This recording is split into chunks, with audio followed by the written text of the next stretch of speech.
Vitals Global Healthcare li se tinvesti fi skola medika u bini ta' sptar ġdid f'Għawdex issibet mal-kumpanija ta' fama internazzjonali Medical Center Orthotic and Prosthetic, kumpanija li toffri servizzi prostetiċi fi sptar f'Washington fl-Istati Uniti, magħrufa l-aktar għas-soljef li toffri lill-amputees li jfittxu li jmassimizzaw il-potenzjal tagħhom u jnaqsu kemm jista' jkun komplikazzjonijiet li jistgħu jinqalgħu meta jilbsu partijiet tal-ġisem artifiċjali.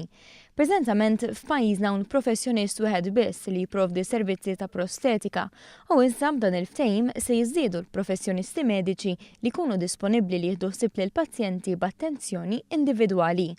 Aħbar tajba l-amputees f'pajjiżna li sa issa kienu jistennew numru ta' ġimgħat għal visa mingħand professjonist fil-qasam hekk kif grupp ta' tobba barranin speċjalizzati fis-settur jiġu f'pajjiżna kull 6 ġimgħat.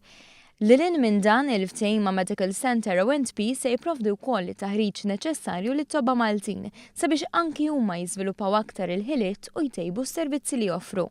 Fix-xhur li ġejjin kull amputee f'Malta u Għawdex se jkun assessjat biex isirlu pjan individwali adattat għal bżonnijiet tiegħu.